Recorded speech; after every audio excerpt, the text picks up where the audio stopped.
वर्षांपूर्वी फुटलेली शिवसेना पुन्हा एकदा फुटीच्या उंबरठ्यावर आहे का? राज्याच्या राजकीय वर्तुळात ऑपरेशन टायगरची जोरदार चर्चा आहे. खरं तर महाराष्ट्राच्या राजकारणात ऑपरेशन ही काही नवी गोष्ट राहिलेली नाहीये.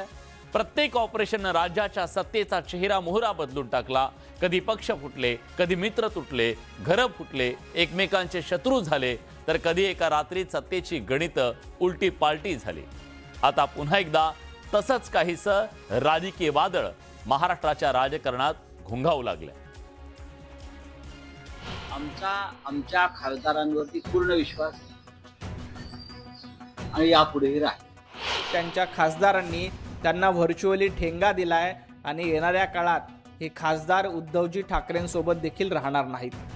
आणि स्वतःचे खासदार सांभाळण्यासाठी, आमदार सांभाळण्यासाठी तुम्हाला बैठक घ्यावी लागते. त्याशिवाय दुर्दैव काय तुमचं? रविवारी मुंबईत उद्धव ठाकरेंच्या मातोश्री निवासस्थानी झालेल्या खासदारांच्या बैठकीवरून सुरू झालेलं गुऱ्हाळ काही संपायचं नाव घेत नाही. त्यावरून आता अनेक राजकीय तर्कवितर्क लावले जात आहेत. त्या बैठकीला दांडी मारणारे यवतमाळचे खासदार संजय देशमुख यांनी दिल्लीत शिवसेना नेते आणि केंद्रीय मंत्री प्रतापराव जाधव यांची भेट घेतली. पण हेच देशमुख रविवारी उद्धव ठाकरेंच्या बैठकीला व्हिडिओ कॉन्फरन्सिंगच्या माध्यमातून उपस्थित असल्याचा दावा करण्यात आला होता. यवतमाळ वाशिमचे खासदार जे आहे संजय देशमुख त्यांच्या घरी मंगल कार्याचं काम सुरू आहे. मुलीच्या लग्नासंदर्भात काही बैठक आहे. त्यांनी त्यांच्या घरून या बैठकीमध्ये ते सहभागी झाले. रविवारी मुलीच्या लग्नाच्या बैठकीत व्यस्त असणारे संजय देशमुख लगेच दुसऱ्या दिवशी दिल्लीत पोहोचल्यानं चर्चा तर होणारच होती. मात्र या भेटीवरून संभ्रम निर्माण होऊ नये यासाठी स्वतः संजय देशमुख यांनी ही माहिती उद्धव ठाकरेंना दिली आणि भेटीचं कारणही स्पष्ट केल्याचं समोर येत आहे. आपल्या मतदारसंघातील एका कॉलेजच्या परवानगीचं काम अडकलं होतं. या शैक्षणिक कामाच्या मंजुरीसाठी मंत्री प्रतापराव जाधवांना भेटलो असं स्पष्टीकरण संजय देशमुख यांनी ठाकरेंना दिलंय. ही भेट केवळ शासकीय आणि मतदारसंघाच्या कामासाठीच होती. त्यात कोणताही राजकीय हेतू नव्हता. बघा, दिल्लीमध्ये आले, त्यांचं एक पर्सनल वैयक्तिक काम होतं. आज त्यांनी सुद्धा त्याचं शैक्षणिक क्षेत्रामध्ये यवतमाळ जिल्ह्यामध्ये त्यांच्या संस्था आहेत. त्यांचं एक असंच आयुच्या कॉलेजच्या संदर्भामध्ये त्यांना थोडी माहिती घ्यायची होती आणि म्हणून त्यासाठी मी इथं दिल्लीत असल्यामुळं आणि योगायोगानं तेही आज सकाळी इथं आलेले असल्यामुळं त्या ठिकाणी मी आहे तर या चहा घ्यायला म्हणून आपण भेटू, बोलू, चर्चा करू म्हणून ते आले. रविवारी झालेल्या मातोश्रीवरील बैठकीत शिर्डीचे खासदार भाऊसाहेब वाकचौरेही प्रत्यक्ष उपस्थित नव्हते. शिवाय दिवसभर ते नॉट रिचेबल होते. मात्र सोमवारी ते आपल्या मतदारसंघात सक्रिय असल्याचं दिसून आलं. सध्या तरी मी इथेच आहे असं म्हणत त्यांनी ऑपरेशन टायगरच्या चर्चा फेटाळून लावल्या. तुमच्या दृष्टीने नॉट रिचेबल होतो, माझ्या दृष्टीने मी रिचेबल होतो. काल सकाळच्या बैठकीला मी ऑनलाईन हजर होतो आणि कालच्या संध्याकाळच्या 10च्या बैठकीला मी ऑनलाईन हजर होतो. एकूणच जर पाहिलं तर काल भाऊसाहेब म्हणले की शिर्डीतल्या हॉस्पिटलमध्ये तुमची पत्नी आजारी आहे, तसं काही आहे की नाही.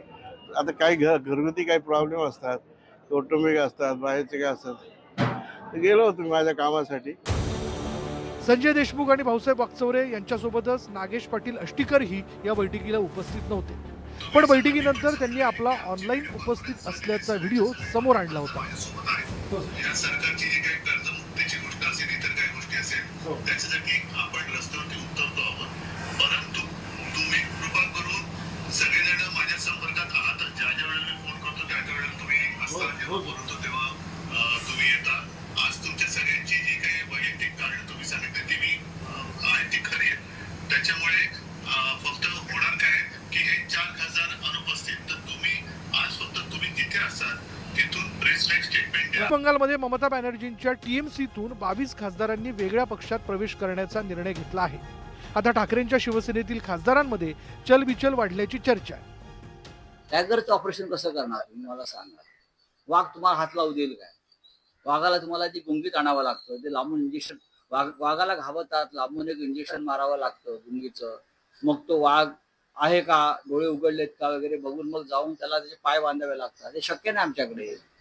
पण ते वाघ पुरावा ठेवून आहे पक्ष प्रमुखांपासून अजिबात नाही. वाघ मोकळा जंगलामध्ये फिरत आहे. मुळामध्ये संजय राऊत तुम्हाला फक्त ऑपरेशन गिधाड शोभतं. कारण गिधाडाची वृत्ती आणि गिधाडाची प्रवृत्ती तुमची आहे. ज्या पद्धतीनं गिधाड मरणावर टिपलेलं असतं त्या पद्धतीनं संजय राऊत तुम्ही मरणावर टिपलेले आहात, त्यामुळे तुम्ही ऑपरेशन वुल्फ, ऑपरेशन टायगरची भाषा करू नका. तुमचं ऑपरेशन गिधाड करण्याचं काम महाराष्ट्रातल्या जनतेनं केलंय. आणि स्वतःचे खासदार सांभाळण्यासाठी, आमदार सांभाळण्यासाठी तुम्हाला बैठक घ्यावी लागते. त्याच्याशिवाय दुर्दैव काय तुमचं? म्हणून पक्षाकडे तुमचं जे काही अंतर्गत चाललंय त्याच्याशी आमचं काही देणं घेणं नाही. आम्हाला त्या टायगरशी बी घेणं देणं नाही आणि त्या लांडगेशी घेणं देणं नाही. म्हणून जे काही होईल भविष्यात ते त्याचे भोग त्यांना भोगावे लागतील. ही घडामोड राष्ट्रहितासाठी असेल तर घडलीच पाहिजे. संजय राऊत पण दिल्लीला रवाना होते. असं आहे की श्रद्धे अटल बिहारी वाजपेयीचं सरकार पाडण्यासाठी तुम्ही भाजपचे खासदार फोडवे होते, त्यांना मदत केली होती. इथं सरकार पाडण्यासाठी नाही तर देश घडवण्यासाठी जर एखाद्या पक्षाचे खासदार सोबत घेत असतील आणि तेही कोणताही पद्धतीचा गैरउपयोग न करता विचाराच्या आधारावर, तर मला वाटतं वाईट काय हो.